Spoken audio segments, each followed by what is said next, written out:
Transferring our little caveman thoughts onto stones and rocks has now evolved into writing fully fleshed out stories, specifically designed and crafted to help us materialize the tales of Darrien the Hedgehog. You can also draw the little S thing. It's hot in here. No longer are we drawing birds and fish to describe and communicate, but we've come so far that the Fortnite dance book exists. Novels, compositions, the entire art of literature is how we've been able to tell our stories, whatever they may be. You read the newspaper. It's upside down. You read how to crank that soldier boy. And you read Swiss Family Robinson to take the AR test in 5th grade and get a 40 on it when the reading level is for 3rd graders. What? I'm dumb as shit. But I could also just tell you the story of how I got a 40 on that test, be it through mid-conversation, maybe as an actor in the latest Hollywood blockbuster starring teenage heartthrob Darrien Dane, or through the microphone of this very video. But something that's always fascinated me is the many avenues of video game storytelling. This all started with you wanting to control that thing on the screen, bounce a little ball back and forth, 9 different ways to play tennis. Wow. Not many layers, but there didn't need to be. But it was later on that we start seeing these text boxes and cutscenes with stories we are now meant to care about. And not only care about, but we also have to guide and escort Donkey Kong to get his little nanners back. Have you seen him? Look at him. He needs those. We play an involved part of the story because we are the story. So today I want to get into the specifics of how that story gets told, but not so much do I want to talk about storytelling in video games, but specifically dialogue in video games. I also showed you the title of the video. There's no reason for, ooh, what's the video called? Sorry. Jungle Boogie. Jungle Boogie. I think I messed this entire video up. This fucking tie doesn't even match.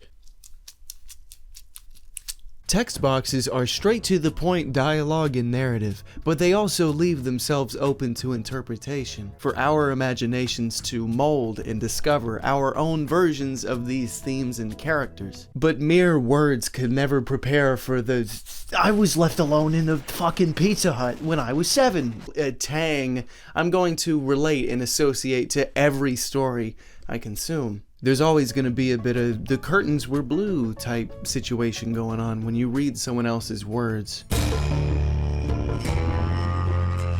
Capitalism. Text boxes are an extension of novel-based storytelling, and that can be a simple and great thing. Some games offer dynamic character portraits to kind of point you in the right direction of a character's particular emotions in the moment. And some of our favorite characters thrive under this genre of silent, I guess literally, storytelling. And if anything, as you add more layers like voice acting, like cutscenes, you gotta bring the goods there too. Halt! Who goes there? It's the watch. Let's get out of here. Yes, but take the gold. Leave the rest for the watch. And there's no shot that every performance is going to be as good as Matthew Perry in Fallout New Vegas. You're one sick pussycat, baby. So text has a clear edge over traditional voice acting in the way of, let's call it character leeway. Yeah, this might be a fine sentence, but would anyone ever say it like that? Absolutely not. It's easier to make it flow and sound smooth in your head, you know, as opposed to hearing someone say, You must recover all the energy immediately, Mega Man. every character ever just has to sound like me. That's all I ask. These little fantasy goblins, I don't want to hear any my ye olden precious. No. It's YouTube analytics. Nay-nays. Soldier Boy. Bitch.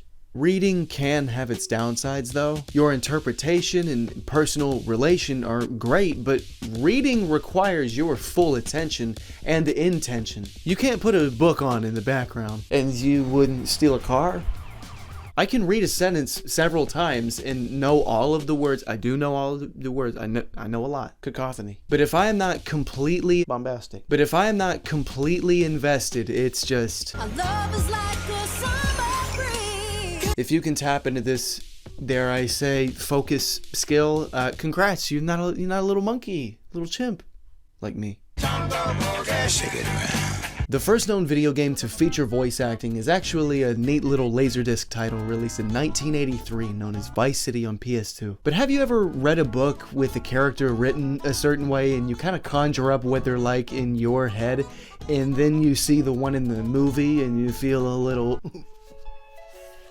He looks delicious. Oh, I wasn't expecting him to be a dog. Regardless of what you expect of a character's cinematic portrayal, this guy is a much more airtight package than this guy. And it's not that this guy has less defining characteristics or less layers than this guy, it's just this guy is a specific version of the character that I can't quite sculpt as much in my own head because he's Peter Jackson's version of the character. But there are trade-offs. I don't want to give off the impression that either of these are singular or limited compared to the other. With voice acting and performance, you get to experience the exact story the writers want to tell, and when it is good, it is so good. Think about the greatest scenes from our greatest actors, where they convey love, anger, despair, confusion, all in one scene. I feel and understand Michael from GTA 5 more because I can actually see those subtle cues as another person, a spectator,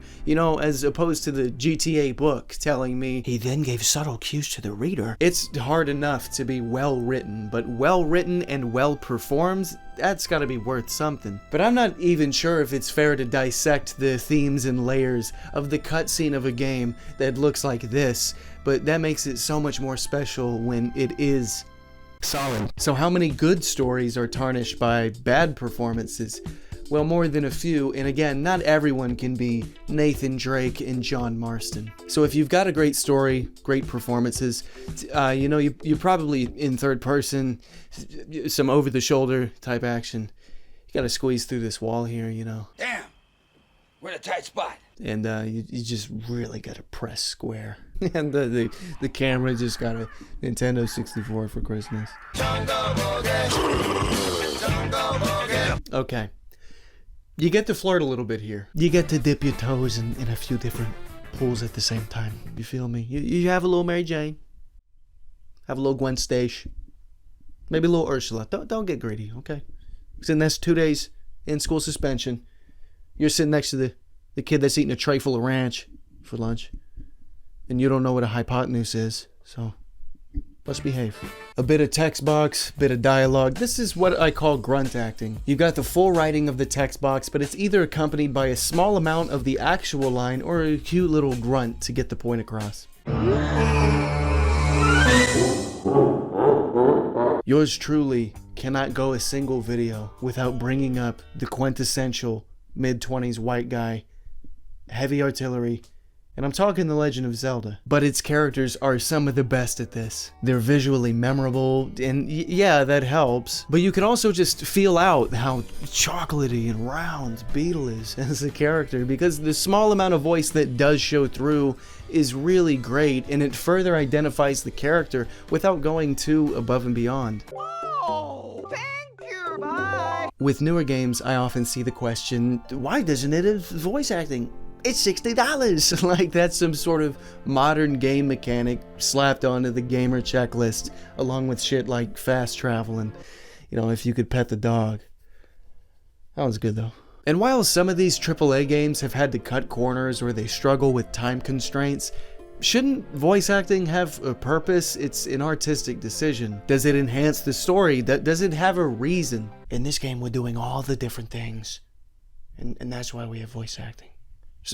It's not because we needed it. It's just, you know, seems like something we should probably do. There are games today with little to no dialogue or text, and they just blow this cinematic modern bullshit out of the water.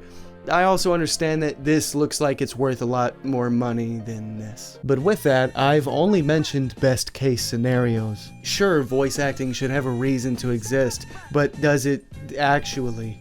Well, of course not. It can't, at least not every single time. Wouldn't you love every performance to just be incredible?